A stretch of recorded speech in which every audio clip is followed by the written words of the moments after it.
माननीय मुख्यमंत्री एकनाथ शिंदे साहेबांच्या मार्गदर्शनाखाली या ठिकाणी घेतोय आणि आपण सगळे लोक याच्यामध्ये सहभागी झालात त्याबद्दल आपल्या सगळ्यांचे देखील मनपूर्वक धन्यवाद व्यक्त करतो। हा जो कार्यक्रम आहे समोरच्या लोकांनी खाली बसा, मागून बोलतात खाली बसा, त्यांना बघायचंय। झालं का? 2 मिनिटं आपले घेतो मी की येणाऱ्या 22 तारखेला जे आपण सगळे लोक वाट पाहतोय की प्रभू श्रीरामांचं मंदिर हे अयोध्यामध्ये कधी होत आहे आणि कधी त्याच्यामध्ये जे प्रभू श्रीरामांचं आगमन त्या ठिकाणी होत आहे आणि ही वाट पाहत असताना आज सगळ्या शहरांमध्ये असेल पूर्ण देशामध्ये असेल एक राममय वातावरण जे आहे तयार झालेलं आहे। सगळे लोक जे आहेत त्याच्यामध्ये नावून निघालेले आहेत आणि सगळे लोक जे आहेत ते 22 तारखेची वाट जी आहे ती या ठिकाणी पाहत आहेत। माननीय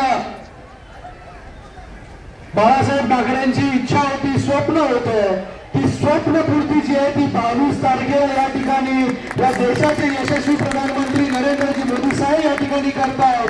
ते नेहमी म्हणायचे की मी जर प्रधानमंत्री झालो तर काश्मीर मधलं 370 कलम आणि त्याचबरोबर अयोध्येमधलं राम मंदिर जे आहे ते उभं करून दाखवेन। आज दोन्हीही गोष्टी ज्या आहेत या देशाचे यशस्वी प्रधानमंत्री नरेंद्र मोदी साहेबांनी केलं आणि बाळासाहेबांची स्वप्नपूर्ती जी आहे ती या ठिकाणी झाली। पण बघा आजची परिस्थिती काय आहे, बाळासाहेबांनी जे स्वप्न पाहिलं, जे हिंदुत्वाचे विचार जनाजनामध्ये पेरले, जे हिंदुत्वाचे विचार पुढे घेऊन जाण्याचं काम जे आहे हे त्यांच्या वंशजांनी करायला पाहिजे होतं, त्यांच्या नंतरच्या लोकांनी करायला पाहिजे होतं, पण ते आज कोणाबरोबर जाऊन बसले जे राम मंदिराला विरोध करतायत। ज्या पक्षाला जे आहे हे राम मंदिरासाठी आमंत्रण आलं पण त्यांचा जे राम मंदिराला आमंत्रण येऊन सुद्धा राम मंदिराच्या या उद्घाटना प्रसंगी हजर आम्ही राहणार नाही असं जे आहे हे जाहीर ज्या पक्षाने केलं, आज त्या पक्षाबरोबर हे लोक मांडीला मांडी जाऊन बसले।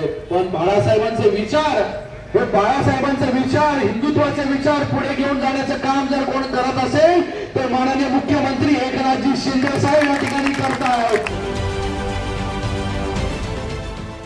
देश विदेशातील प्रत्येक घडामोडींचे लाईव्ह अपडेट मिळवण्यासाठी आता साम टीव्हीच्या सर्व सोशल मीडिया प्लॅटफॉर्मला लाईक, फॉलो आणि सबस्क्राईब करा। तसंच सर्व नोटिफिकेशनसाठी बेल आयकॉन प्रेस करायला विसरू नका।